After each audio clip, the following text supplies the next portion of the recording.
जिसने पिछले 12 महीने में हर पॉसिबल ट्रॉफीज जीती, जिसने वर्षों से आ रहे ओडीआईज में नंबर 4 का प्रॉब्लम सॉल्व किया, उन्हीं को लेफ्ट राइट कॉम्बिनेशन के नाम पर कभी नंबर 5 तो कभी नंबर 6 पर धकेला गया। जो हर एक फॉर्मेट के लिए प्रबल दावेदार होने के बावजूद भी टेस्ट और T20 से दूर रहा, और टेस्ट से उनको इसलिए दूर किया गया कि बस उनका कुछ मैच खराब गया था। और जो बीसीसीआई कई खिलाड़ियों की बड़ी सी बड़ी गलतियां भी माफ कर देती है, उसी बीसीसीआई ने इसको एक छोटी सी गलती के कारण सेंट्रल कॉन्ट्रैक्ट तक से बाहर कर दिया। और हद तो तब हो जाती है जब आईपीएल में ट्रॉफी जिताने के बाद भी वो क्रेडिट इनको नहीं बल्कि कोच को दिया जाता है। और यह आईपीएल इतिहास में पहली बार हुआ था जब किसी कैप्टन ने ट्रॉफी जिताया हो और वो क्रेडिट कैप्टन को नहीं बल्कि कोच को मिला हो। यानी जहां पर भी हुआ वहीं पर श्रेयस अय्यर को पूरी तरह से दबाया गया। और कई घटना तो इसके साथ ऐसी हुई है जिसके बारे में आप कल्पना भी नहीं कर सकते हो। और जो गौतम गंभीर श्रेयस अय्यर के लिए एक समय हीरो लग रहा था, वही एक वक्त आते आते श्रेयस अय्यर के लिए विलन बन गया।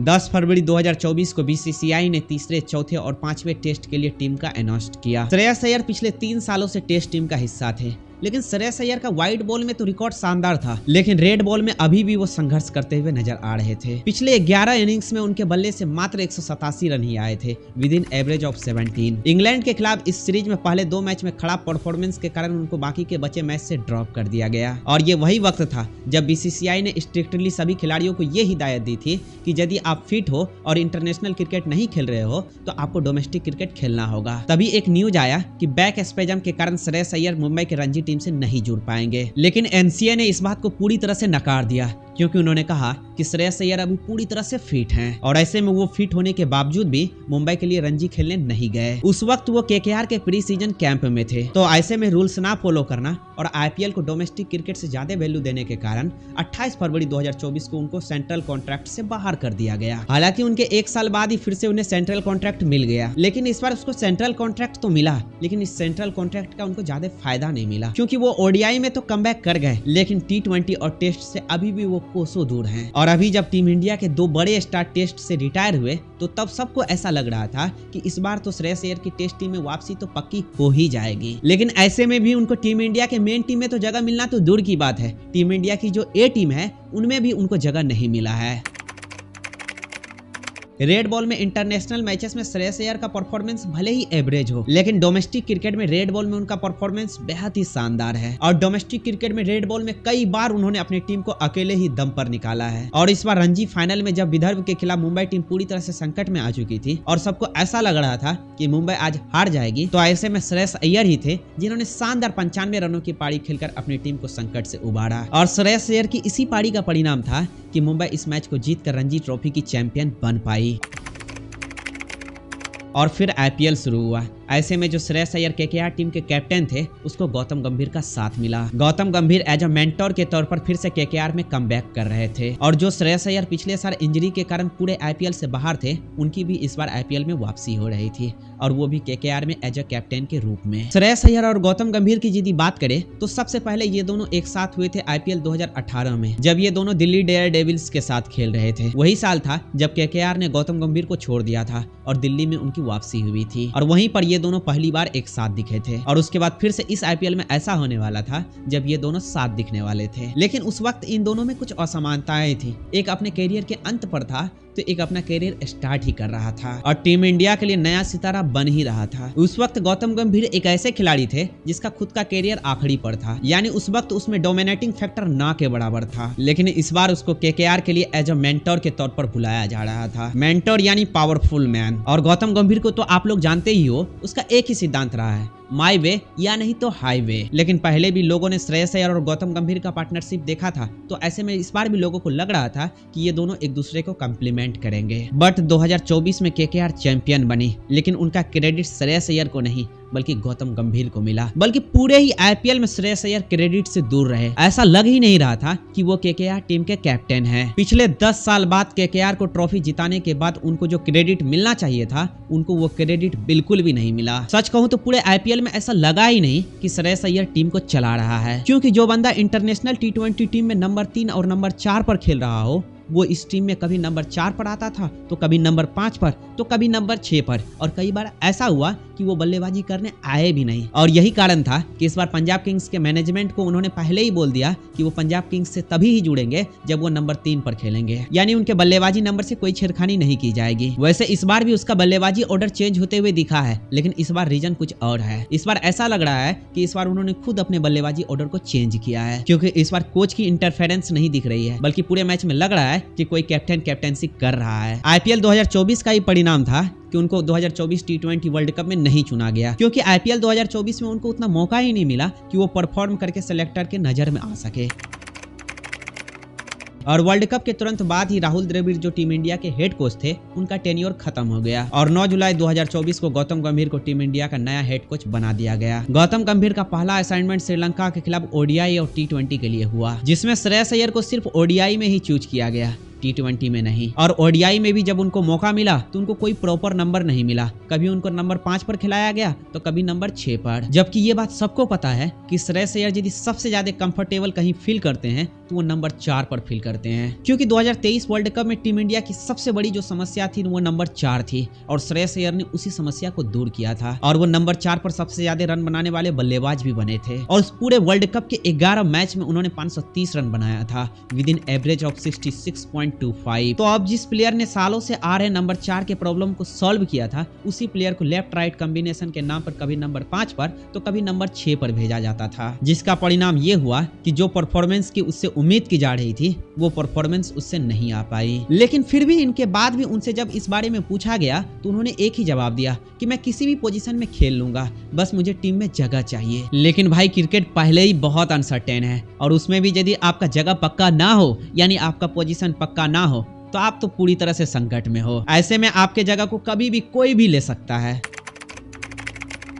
और उसके बाद जब सितंबर 2024 में बांग्लादेश के खिलाफ टेस्ट टीम का अनाउंस हुआ तो उसमें भी श्रेयस अय्यर को नहीं चुना गया, और उसमें रीजन दिया गया कि दिलीप ट्रॉफी में श्रेयस अय्यर का परफॉर्मेंस कुछ खास नहीं है। और शुरुआत में ये बात सही भी लग रहा था, लेकिन बाद में पता चला कि इसकी सच्चाई कुछ और ही थी। बीसीसीआई श्रेयस अय्यर और ईशान किशन को सेंट्रल कॉन्ट्रैक्ट से बाहर करके एक एग्जाम्पल सेट करना चाहती थी, ताकि दूसरा प्लेयर फिर से कोई गलती ना करे। लेकिन फिर सवाल आखिर यही है कि आखिर यही दोनों क्यों? प्लेयर तो और भी कई थे जो डोमेस्टिक क्रिकेट से कोसों दूर थे। इस वक्त तक बीसीसीआई का एक ही बात कहना था कि आप यदि फिट हो और इंटरनेशनल मैच नहीं खेल रहे हो तो आपको डोमेस्टिक क्रिकेट खेलना ही होगा, और यदि आप डोमेस्टिक क्रिकेट नहीं खेलोगे तो आपको सेंट्रल कॉन्ट्रैक्ट से बाहर कर दिया जाएगा। बीसीसीआई ने यह बात सभी प्लेयरों के लिए कही थी, लेकिन सच्चाई तो यही है कि यह कानून सब पर लागू नहीं हुआ था। बीसीसीआई ने इस वक्त सिर्फ 2 ही प्लेयर को सेंट्रल कॉन्ट्रैक्ट से बाहर किया था, जिनमें से एक थे ईशान किशन तो दूसरे थे श्रेयस अय्यर। लेकिन ऐसे में वो शायद ये भूल गए थे कि यही श्रेयस अय्यर थे जो वर्ल्ड कप 2023 में टीम इंडिया के लिए रीढ़ की हड्डी बने हुए थे 4 नंबर पर। टीम इंडिया ने यदि 2023 वनडे वर्ल्ड कप में इतना अच्छा परफॉर्मेंस किया है तो उसमें कहीं ना कहीं श्रेयस अय्यर का भी हाथ है। लेकिन जब रूल्स की बात आई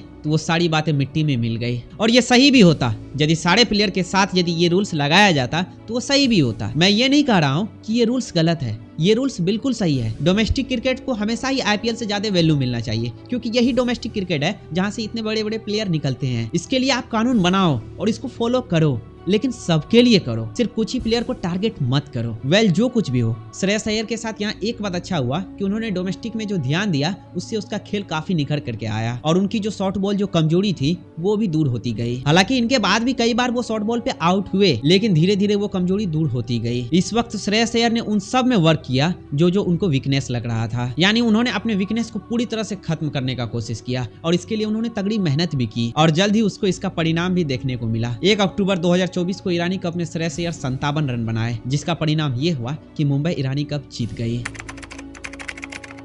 और इसके बाद अब आता है न्यूजीलैंड सीरीज और बॉर्डर गवास्कर सीरीज, और इन दोनों ही सीरीज में ऐसा लग रहा था कि श्रेयस अय्यर को कहीं ना कहीं सिलेक्ट कर लिया जाएगा, लेकिन इन दोनों ही सीरीज में श्रेयस अय्यर को सिलेक्ट नहीं किया गया। ना तो उनको न्यूजीलैंड सीरीज में मौका मिला और ना ही बॉर्डर गवास्कर सीरीज में। और इसी बीच अब रणजी ट्रॉफी शुरू हो जाती है, रणजी ट्रॉफी 2024-25, और इस पूरे रणजी ट्रॉफी में उन्होंने 480 रन बनाए विद इन एवरेज ऑफ 68.57, जिसमें उसके बल्ले से 2 शानदार सेंचुरी भी निकले। और अब फिर आता है 31 अक्टूबर 2021। ये वही समय होती है जब सभी आईपीएल की टीमें अपने अपने प्लेयर को रिटेन करती है। पूरे क्रिकेटिंग वर्ल्ड में एक चौंकाने वाला खबर आता है, क्योंकि केकेआर अपने विनिंग कैप्टन को रिटेन नहीं करते हैं। आईपीएल रिटेंशन के कुछ दिन बाद ही नवंबर दिसंबर में सैयद मुश्ताक अली ट्रॉफी शुरू हो जाती है और सैयद मुश्ताक अली ट्रॉफी के 9 मैचों में इस तरह से 353 रन बनाते हैं विद इन एवरेज ऑफ 49.28, जिसमें उसका हाईएस्ट स्कोर होता है 130 नॉट आउट। और इसमें सबसे बड़ी बात यह है कि श्रेयस अय्यर ने यहाँ भी अपनी टीम को यानी मुंबई को सैयद मुश्ताक अली ट्रॉफी का चैंपियन बना दिया था। अब अगले साल चैंपियंस ट्रॉफी था, लेकिन उससे पहले खेलना था इंग्लैंड के खिलाफ 3 ओडीआई मैचों का सीरीज। और इस सीरीज के पहले मैच में इंग्लैंड ने पहले बैटिंग करते हुए टीम इंडिया को 249 रनों का टारगेट दिया, यानी टीम इंडिया इस रन को चेस करने के लिए उतरने वाली थी। लेकिन चेस मास्टर जो थे वो इस मैच को नहीं खेल रहे थे। एक छोटी सी इंजरी के कारण विराट कोहली उस मैच से बाहर थे। तो ऐसे में सबको यही लग रहा था कि विराट कोहली के बिना ये रन चेस करना काफी मुश्किल हो सकता है। और शुरुआत में ये बात सही भी लगती है, क्योंकि 5 ओवर 2 गेंद में मात्र 19 रन पर ही टीम इंडिया के 2 विकेट गिर जाते हैं, यानी दोनों ही जो ओपनर्स थे वो पवेलियन लौट चुके थे। अब यहाँ से टीम इंडिया पूरी तरह से मुश्किल में आ चुकी थी। और नंबर 4 पे जो श्रेयस अय्यर आने वाले थे उसके बारे में तो सबको पता ही था कि वो शॉर्ट बॉल को नहीं खेल पाते हैं, यानी सबको लग रहा था कि श्रेयस अय्यर शॉर्ट बॉल को नहीं खेल पाएंगे, और वो भी तो इंग्लैंड के खिलाफ। इंग्लैंड के पास तो जोफ्रा आर्चर है जो 150 के रफ्तार से बॉल डालेंगे, और 150 के रफ्तार से जब वो शॉर्ट बॉल मारेंगे तो श्रेयस अय्यर उसको तो बिल्कुल ही नहीं खेल पाएंगे। श्रेयस अय्यर पे इस मैच में तो भरोसा ही नहीं कर सकते हैं, यानी टीम इंडिया यहाँ से लगभग पूरी तरह से हार गई है। लोगों का यही कहना था। लेकिन श्रेयस अय्यर जब उस दिन मैदान में उतरे तो उस दिन वो कुछ अलग ही अंदाज में दिखे, क्योंकि उस मैच में उन्होंने मात्र 36 गेंदों में ही 59 रनों की एक धाकर पारी खेली और इंग्लैंड के बॉलर पर पूरी तरह से चढ़ के टीम इंडिया को यह मैच जिताया। और यहाँ पर आपको एक बात जानकर काफी हैरानी होगी, वो बात यह है कि श्रेयस अय्यर तो इस मैच में खेलने भी वाले नहीं थे। मैच खत्म होने के बाद उन्होंने कहा कि मैं तो ये मैच खेलने वाला ही नहीं था, वो तो एक इंजरी के कारण विराट कोहली बाहर चले गए, जिसकी वजह से मुझे टीम में एंट्री मिली। और उसमें उन्होंने इतना शानदार परफॉर्मेंस दिखाया कि बाकी के तीनों मैच में उसको अपने आप ही खिलाना पड़ा, और वहां पर भी उन्होंने किसी को डिसअपॉइंट नहीं किया, बल्कि शानदार परफॉर्मेंस किया। और आपने यदि चैंपियंस ट्रॉफी देखा होगा तो चैंपियंस ट्रॉफी में भी आपने ये जरूर देखा होगा कि जब जब टीम इंडिया मुश्किल में फंसी थी तब तब श्रेयस अय्यर आगे आते थे और एक शानदार इंपैक्टफुल पारी खेलकर टीम इंडिया को मुश्किल परिस्थिति से निकालते थे। इंग्लैंड के खिलाफ ओडीआई सीरीज हो या फिर चैंपियंस ट्रॉफी हो, इन दोनों में ही उन्होंने ये दिखाया कि पहले जो उनका शॉर्ट बॉल जो कमजोरी हुआ करता था वो अब उनकी कमजोरी नहीं रही है, बल्कि वो उनका एक मजबूत पक्ष बन गया है, क्योंकि वो जोफ्रा आर्चर के 150 के रफ्तार वाले बाउंसर को भी वो बड़े ही आसानी से टैकल कर रहे थे। उसको देखकर ऐसा लग ही नहीं रहा था कि पहले इनकी शॉर्ट बॉल कभी कमजोरी भी हुआ करती थी। और ऐसा इसलिए भी हो पाया क्योंकि उन्होंने अपनी टेक्निक में भी काफी बदलाव किया। चैंपियंस ट्रॉफी के बाद सभी प्लेयर आईपीएल खेलने चले गए और अभी आईपीएल में श्रेयस अय्यर पंजाब किंग्स को लीड कर रहे हैं। पंजाब किंग्स एक ऐसी टीम थी जो आखिरी बार 2014 में प्लेऑफ्स में जगह बनाया था। इस बार पंजाब किंग्स 11 साल बाद श्रेयस अय्यर की कप्तानी में फिर से प्लेऑफ में क्वालिफाई किया है। श्रेयस अय्यर ये वही बंदा है जिसने आईपीएल 2020 में दिल्ली कैपिटल्स को फाइनल तक पहुंचाया और केकेआर को 10 साल बाद 2024 में चैंपियन बनाया, और अब पंजाब किंग्स को संभाला है तो यहाँ पर भी तांडव मचा दिया है, क्योंकि 11 साल बाद पहले पंजाब किंग्स क्वालिफाई की थी, उसके बाद 10 साल प्लेऑफ से बाहर रही थी, लेकिन उसके कप्तानी में आते ही पंजाब किंग्स फिर से 11 साल बाद प्लेऑफ में क्वालिफाई कर गई। इसने पिछले 12 महीने में हर पॉसिबल ट्रॉफी जिताई है, लेकिन अफसोस इतना करने के बावजूद भी इनको वो क्रेडिट नहीं मिला जिसके ये हकदार थे। चैंपियंस ट्रॉफी 2025 के बाद इसने कहा भी था कि सम टाइम मेरे एफर्ट को कोई नोटिस नहीं करता और मुझे वो रिकॉग्नाइज नहीं मिल पाती है जिसका मैं हकदार हूँ। इसके साथ ऐसा इसलिए हो रहा है, इसका जो स्वभाव है वही इसके लिए एक रोड़ा बन रही है, क्योंकि श्रेयस अय्यर एक ऐसा बंदा है, आप इसको यदि चैलेंज करो और श्रेयस अय्यर कुछ ना बोले, ऐसा हो ही नहीं सकता है। ये आपको हर एक बात पर चैलेंज करने का मादा रखता है, आप इसको अपने इशारे पे नहीं चला सकते हो, और इनके यही खासियत इनके कैरियर के बीच एक रोड़ा बन रही है, क्योंकि अभी टीम इंडिया का जो हेड कोच है वो स्टार कल्चर को खत्म करना चाहते हैं और पूरे टीम इंडिया का जो कंट्रोल है वो अपने हाथ में लेना चाहते हैं। क्योंकि देखो ना आप, पिछले 6 महीने में 3 बड़े नाम ने रिटायरमेंट ले लिया है, और वो रिटायरमेंट भी ऐसे हुई जिसने सभी को सरप्राइज कर दिया। टीम इंडिया भी कोई छोटी मोटी ट्रांजिशन से नहीं गुजर रही है, बल्कि एक बहुत बड़ी ट्रांजिशन से गुजर रही है, और ऐसा पिछली बार 2013 में हुआ था जब साउथ अफ्रीका टूर के लिए टीम इंडिया की एक नई और फ्रेश टीम गई थी। उस वक्त भी टीम इंडिया एक बहुत बड़ी ट्रांजिशन से गुजर रही थी, पर वो जो ट्रांजिशन थी वो भविष्य को ध्यान में रख कर किया जा रहा था, लेकिन अभी जो ट्रांजिशन हो रहा है वो कुछ अलग ही हो रहा है। ऐसा लग रहा है कि जैसे कोई किसी से बदला ले रहा है। 24 मई 2025 को न्यू WTC साइकिल में टीम इंडिया का जो अनाउंस्ड हुआ है वो फ्यूचर प्लानिंग है या फिर सिर्फ इंग्लैंड में ही जीतने के लिए उस टीम का सिलेक्शन हुआ है। न्यूजीलैंड से घर में व्हाइट वॉश होने के बाद और ऑस्ट्रेलिया से BGT हारने के बाद अजित आगरकर और गौतम गंभीर यही सोच रहे होंगे कि कैसे भी करके इंग्लैंड के खिलाफ ये टेस्ट सीरीज जीता जाए। ऐसी परिस्थिति में तो ज्यादातर यही संभावना है कि वो लंबे पलों के बारे में नहीं सोच रहे होंगे। ऐसे में तो यही संभावना है कि वो किसी भी तरह इस सीरीज को जीतना चाहेंगे, और ज्यादा आगे का प्लानिंग लेकर नहीं चलेंगे। और ये प्लानिंग भी यदि किए होंगे तो उसमें भी श्रेयस अय्यर पूरी तरह से फिट बैठते हैं। और ये तो गौतम गंभीर का ही कहना है कि अगर कोई प्लेयर यदि फिट है तो उसे तीनों ही फॉर्मेट में खिलाना चाहिए, जिससे टीम की कंटिन्यूटी अच्छी रहती है। तो ऐसे में श्रेयस अय्यर जिसने ओडीआई में खुद को प्रूव किया है और डोमेस्टिक क्रिकेट में रन बनाया है और आईपीएल में भी शानदार अपना भौकाल मचाया है, तो क्या वो तीनों ही फॉर्मेट खेलना डिजर्व नहीं करते हैं? जिस तरह से श्रेयस अय्यर ने अपने वीकनेस पर काम किया है, उस हिसाब से श्रेयस अय्यर को रोहित शर्मा और विराट कोहली के रिटायरमेंट के बाद टीम में जरूर जगह मिलना चाहिए था। गौतम गंभीर और सेलेक्टर्स ने करुण नायर का जो कमबैक कराया है, ये एक शानदार मूव है। करुण नायर ने तो डोमेस्टिक क्रिकेट में पूरी तरह से फोड़ रखा है, तो ऐसे में उसका कमबैक कराना तो लाजमी ही था और उसका कमबैक कराना ही चाहिए। और करुण नायर के बारे में यदि सवाल भी उठा है तो उसके पीछे भी रीजन है, क्योंकि आप यदि लॉन्ग टर्म के लिए सोच रहे हो, आप यदि अभी फ्यूचर के लिए टीम बना रहे हो, तो करुण नायर का उम्र अभी 33 साल है और 33 साल की उम्र में यदि किसी भी प्लेयर को यदि आप मौका दे रहे हो तो इसका मतलब यही है कि आप लॉन्ग टर्म के लिए नहीं सोच रहे हो, क्योंकि वो प्लेयर आगे चलकर और कितना खेल सकता है, मैक्सिमम 3 साल 4 साल, क्योंकि टेस्ट क्रिकेट है। विराट कोहली ने भी 36 साल की उम्र में रिटायरमेंट लिया है। टेस्ट क्रिकेट में अच्छों का पसीना छूट जाता है। इंग्लैंड के खिलाफ टीम इंडिया का सिलेक्शन का यदि क्राइटेरिया देखा जाए तो वो इस हिसाब से हुआ है कि जिस खिलाड़ी ने काउंटी क्रिकेट खेल रखा है उसी को टीम में लिया जाएगा। यानी जिसने भी काउंटी क्रिकेट खेला है वो खिलाड़ी टीम इंडिया में होने वाले हैं। यानी इंग्लैंड का एक्सपीरियंस होना चाहिए। इसका मतलब सीधा है कि आप आगे के बारे में नहीं सोच रहे हो, आप सिर्फ इंग्लैंड को जीतने के बारे में सोच रहे हो, जो कि एक अच्छी बात भी है। लेकिन श्रेयस अय्यर का टेक्निक और श्रेयस अय्यर का करंट फॉर्म जिस हिसाब से है, उसको देखकर लोगों को ये हजम ही नहीं हो रहा है कि श्रेयस अय्यर टेस्ट टीम में नहीं है। और श्रेयस अय्यर के टेस्ट टीम में तो छोड़ो, वो टीम इंडिया का जो ए टीम है उसमें भी उसका नाम नहीं आया है। जबकि श्रेयस अय्यर और शुभमन गिल के एवरेज के बारे में बात करें तो दोनों का एवरेज लगभग समान है, दोनों का ही लगभग 35 का ही एवरेज है। और जब दोनों का एवरेज समान है तो दोनों खिलाड़ी को चूज करने में इतना मतभेद क्यों? तो ऐसे में आप लोगों से ये सवाल है कि आखिर श्रेयस अय्यर के साथ ही ऐसा मतभेद क्यों हो रहा है? कमेंट बॉक्स में अपना राय जरूर लिखें।